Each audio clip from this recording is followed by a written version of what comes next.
Hi, this is Sarit Switzer, and welcome to the It Is Taught podcast, a podcast devoted to the teachings of Rabbi Shneur Zalman of Liadi as recorded in his most famous work, the Tanya. My hope for this show is to make these teachings accessible and relatable to the average person, regardless of prior Jewish education or affiliation. The episodes follow the prescribed daily study portions and are meant to serve as practical lessons in how to live your life as your true self and develop an authentic and powerful relationship with your Creator. I have personally experienced the effects the study of this work has had on me, and I'm excited to share what I can of this knowledge with you. So please join me on this journey of learning, self-growth, and connection with your source.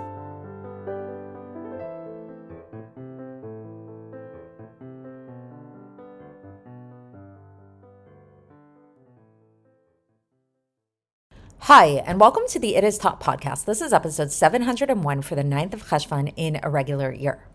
So I'm sure that you've seen these videos that have been going around for the past few years about common uses for everyday items that you didn't know about.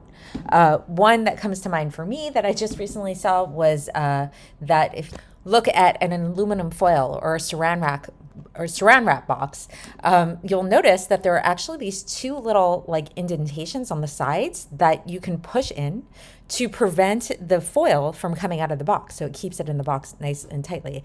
I'm going to try that out myself because I know I have trouble with keeping the aluminum foil in the box. So there are a lot of these neat little tricks that we learn throughout our lives. And when we learn these things, we're kind of like, oh, wow, how did I not know this before? And it becomes so obvious to us. There's so much of our lives that we take for granted.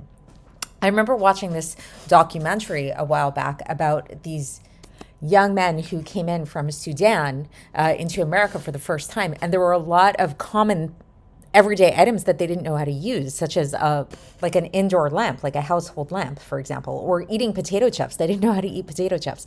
So it's, throughout our lives, we're constantly learning things. And what's interesting about this learning process is that once we learn whatever it is that we didn't know before, the knowledge sort of becomes revealed to us, is a way to think about it. And it becomes almost like, wow, it becomes almost like part of us and open. And we're like, how did we not know this before? It becomes so obvious. I think about this in particular with my handstand practice, where with various teachers that I've had, sometimes this one teacher I have, she'll give me these little tips for my handstands, and it really helps. And all of a sudden, it really helps me get into my handstand. It helps me stay in my handstand. And I'm like, wow, how did I not know this trick before? It's such an obvious trick. So today we're going to be talking about this process. We're going to be talking about the idea of revelation, of this idea of not knowing something, and then all of a sudden we know it. This otherwise known as question answer. We have a challenge and then we have a solution. This makes up such a big part of our lives. This is, basically what most businesses, entrepreneurship is really founded on. And from a Torah perspective, because this is a Tanya podcast after all, this is really the foundation of the entire Talmud, the entire Gemara, which is something that we've been discussing in the past few episodes if you've been following along. This whole responsa, this question-responsa format that the Gemara is made up of. And then in the context of our discussion, we've been talking about this idea that the Rea Mehemna, which is a portion of the Zohar, refers to the oral law, refers to these laws within the Torah that really do consist of this question-answer kind of thing, as being from the tree of good and bad. And we've been getting into this really deep discussion about this whole thing as to what does that mean? Because we can't say that the Torah, any part of the Torah, is the tree of good and bad, because there is no bad in Torah. The Torah is the tree of life. Everything within it is good and flourishes and everything like that. But what we've been sort of coming to understand about it all is that what we mean by this is that the subject matter of the oral law is good and bad, meaning that the world we live in is a very confusing place that's made up of good and bad. And what we're doing when we study Torah, when we study specifically the Gemara, the oral law, and go through this question-answer responsa, is we're sorting through it all. We're sorting through a confusing world, which was the subject of yesterday's portion. So today we're going to be talking about the bad, quote unquote. What is this bad? What is the questions? Where do these challenges come from? Why are things not just clear?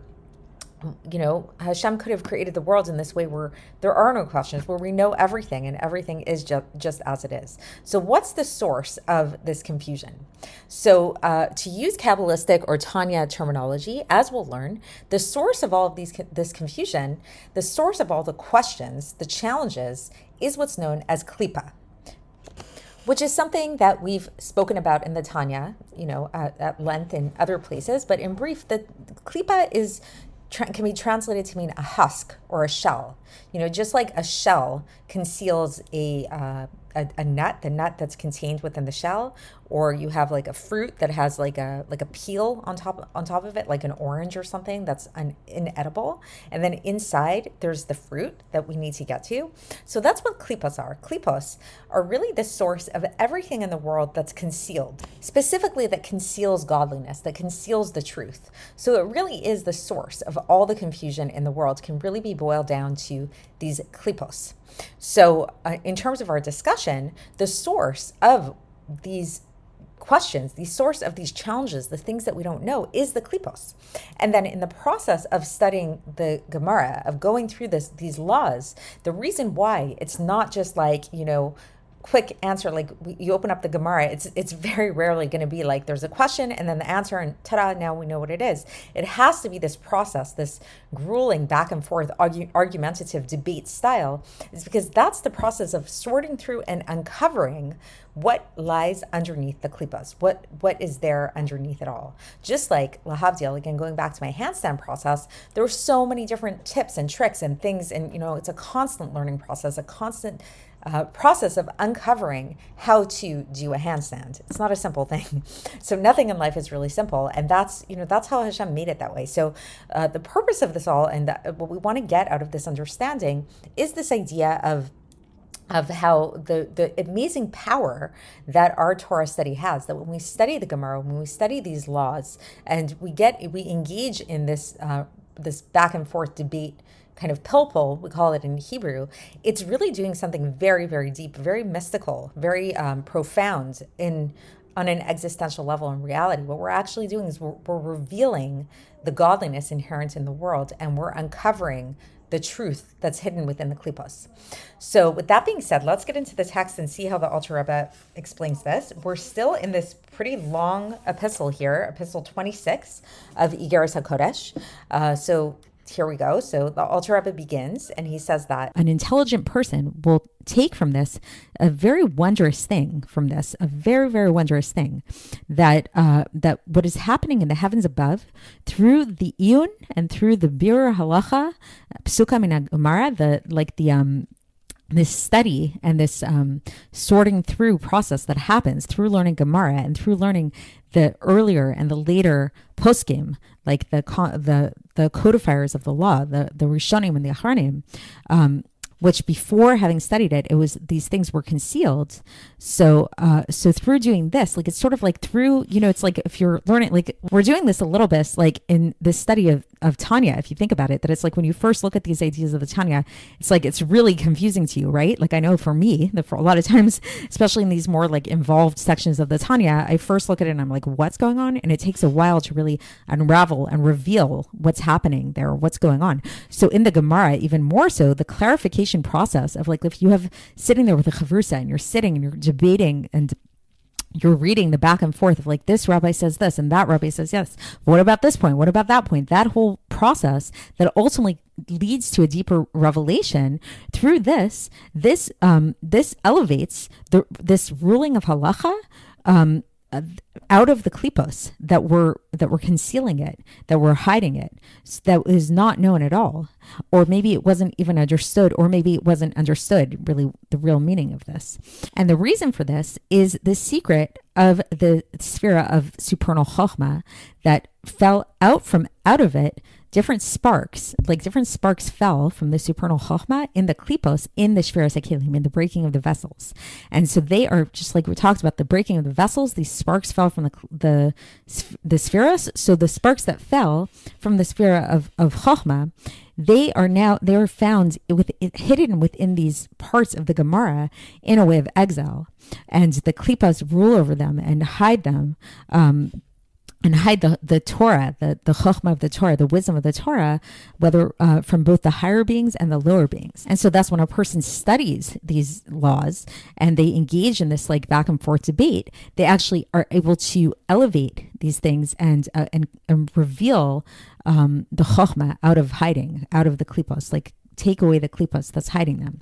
And then the Alter Rebbe just concludes and he says that this is, now we can understand that which is written in the Re'ah Mehemna, that the kasha, the problematic query, like the challenges that are brought up, come from the side of evil.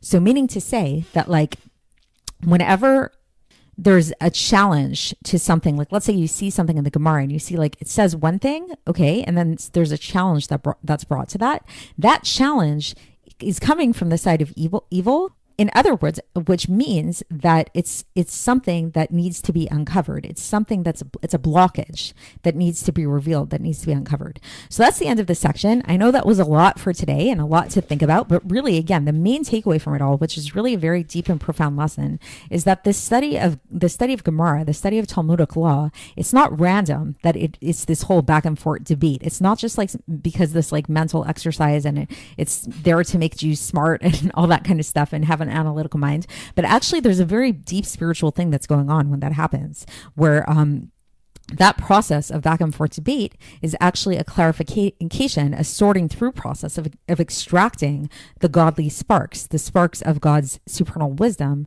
out from being trapped within exile and redeeming them from out of there, which ultimately is going to translate into redeeming the entire world out of exile, because that the entire world is founded upon God's chokhmah, upon God's Torah. So that's it for today, and we will continue along these lines tomorrow, and I will speak to you then. Thanks for listening to the It Is Taught podcast, hosted by Sarit Switzer. This podcast is dedicated in loving memory of my maternal grandfather, Avraham Yitzchak ben Binyamin HaKohen of blessed memory. Music by Shoshana.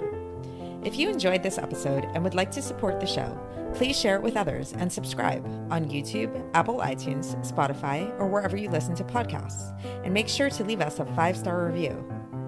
To find out more about the It Is Taught project, including more information on my soon-to-be published book, please visit our website, itistaught.com.